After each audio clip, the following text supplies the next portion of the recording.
जहां हम 1-1.5 गज जमीन अपने पड़ोसी को, अपने भाई को नहीं दे सकते, सरकार हमारे लाखों करोड़ों की कमाई के ऊपर कब्जा किए हुए है, उसमें हम चुप क्यों बैठे हैं? क्यों हम आगे नहीं आते?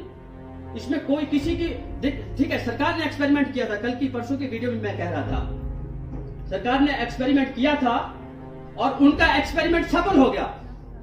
उनकी सफलता का राज सिर्फ हमारी चुप्पी है। अगर हम अब भी चुप रहे तो ये तो एक एक्सपेरिमेंट किया था, ना जाने आगे और कितने एक्सपेरिमेंट हमारे ऊपर किए जाएंगे, और इसके लिए कोई और जिम्मेदार नहीं होगा। उसके लिए सिर्फ जिम्मेदार होंगे तो हम होंगे। आए दिन कोई ना कोई घटना दुर्घटना हमारे एनपीएस कर्मचारी साथियों के साथ में हो रही है। इस वक्त हमारे लगभग हिमाचल में मुझे लगता है 10 या 12 केसेस ऐसे होंगे जो कि परिवार के मुखिया जो एनपीएस कर्मचारी थे वो इस दुनिया में अब नहीं रहे, उनका परिवार सड़क पर आ गया है। कहां जाएंगे वो? उसके लिए कुछ एक स्कीम्स संगठन ने शुरू की थी, जैसे जनरल इंश्योरेंस स्कीम थी। उसके लिए भी हमने काफी कोशिश करी, लोगों को प्रपोजल दिए, परंतु हमें समझ नहीं आ रही है। यानी दुर्घटना तो किसी के साथ भी हो सकती है, कभी भी हो सकती है, कुछ भी हो सकता है।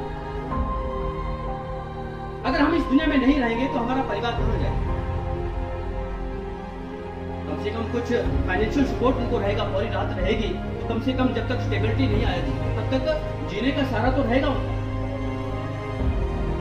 ये जो स्कीम्स हैं इनके ऊपर भी हमें चर्चा करने की कोशिश करनी चाहिए।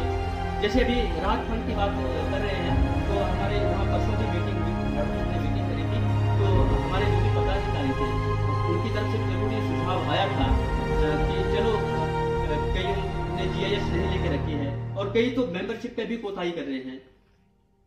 मेंबरशिप तो जितनी हो उतनी हमें कोशिश करनी चाहिए इसमें आगे आने की, क्योंकि मेंबरशिप आपने ली है, संगठन में कुछ ना कुछ आपने अपना हाथ बंटाया है, तो कल संगठन आपके साथ खड़ा है।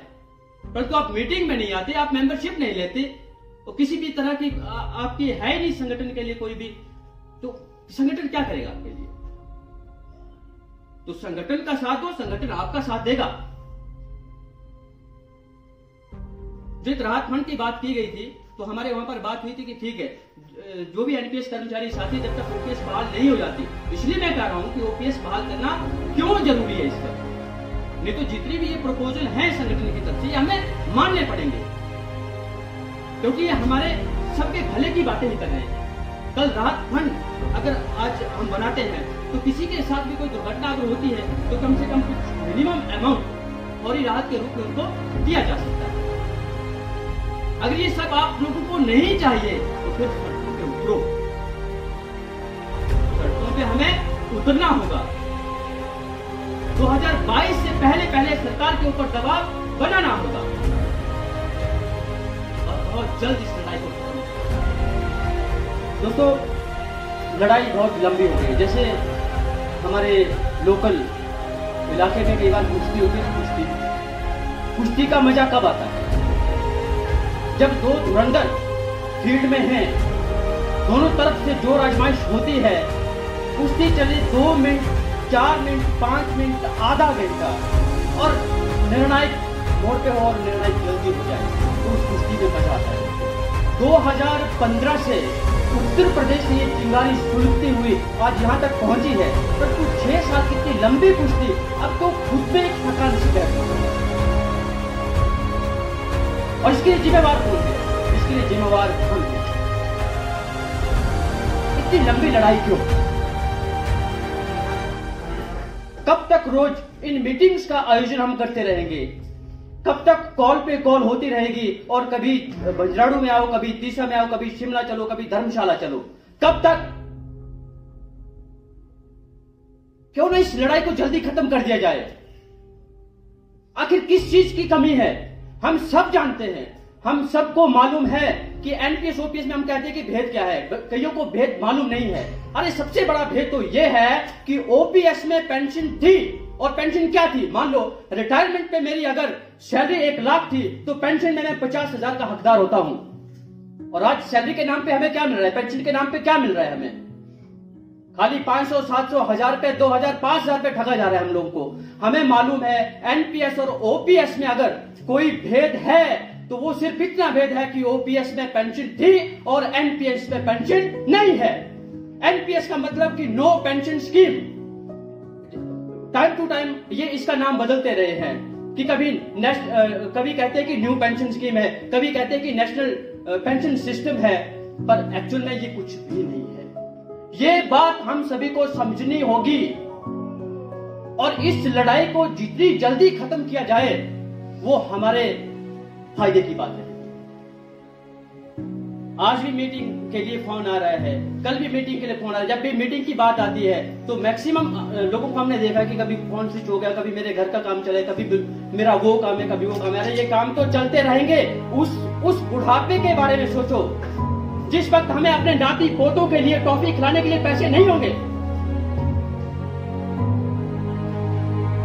उस वक्त की पीड़ा को समझो और उस हिसाब से अभी अपने मन में वो जोश और जुनून लेके चलो कि इस लड़ाई को जितनी जल्दी खत्म कर सकते हैं हम उसे करना चाहिए, ताकि रोज रोज की जो कॉल्स आपको डिस्टर्ब करती है उससे हमें छुटकारा मिले। कहते हैं लोहे पे चोट उस वक्त करनी चाहिए जब वो गर्म होता है, क्योंकि जिस भी आकार में हम उसको ढालना चाहते हैं उसे हम ढाल सकते हैं। तो दोस्तों 2022 बहुत नजदीक आ रहा है। अभी लोहा गर्म है, उस पर जरूरत है तो हथौड़े की चोट की जरूरत है। जिस भी आकार में उस हम लोहे के आकार को डालना चाहते हैं वो मनचाहा आकार हम पा सकते हैं। अब जब तक हमें अपनी इच्छा शक्ति नहीं होगी तो फिर ये लड़ाई कौन लड़ेगा हमारे लिए? कोई बाहर से थोड़ी आएगा। ये हमारे हिस्से की लड़ाई है। अगर आप सभी ने, मैंने आप सभी का अभिनंदन किया है, सभागार में आप आए थे, दूर दूर से आए हैं, परंतु मैं कहता हूं कि हमने किसी के ऊपर कोई एहसान नहीं किया है। अगर हम यहां पर आए हैं तो अपने लिए आए हैं, किसी और के लिए नहीं आए हैं। और इस बात को हमें अपने आस पड़ोस रिश्तेदार जितने भी हमारे साथी लोग हैं, जो एनपीएस के साथी हमारे, उन लोगों को ये बात समझाने का कर्तव्य हमारा है, क्योंकि पहले हमें समझ नहीं थी तो हम नहीं आते थे। आज हम आ रहे हैं क्योंकि हम समझ चुके हैं। अब हमारा कर्तव्य है कि जिन्हें नहीं समझ हम उनको समझाएं। जब तक ये एक हर जनमानस का मुद्दा नहीं बन जाता, जब हर एक इंसान सिर्फ एनपीएस और एनपीएस की बात करने नहीं लग जाता, तब तक ये लड़ाई लंबी खिंचती जाएगी और हमें सफलता मिलने वाली नहीं है। और अब तो नारी शक्ति हमारे साथ हो गई है। जब नारी शक्ति हमारे साथ है, दुर्गा रूपी नारी शक्ति हमारे साथ है, तो वहां पर मुझे नहीं लगता कि कोई भी लड़ाई लड़ने में हमें कोई संकोच होना चाहिए। हम खुद भी अपने लेवल की बात करेंगे, जैसे 84 तो हम वहां पर भी महिला विंग के गठन की बात कर रहे हैं, पर महिलाएं सामने नहीं आ रही है। फिर भी हमारी कोशिश जारी है और एक दिन वो जरूर आएगा, बहुत जल्द आएगा कि चुरा में महिला विंग का हम गठन करके छोड़ेंगे।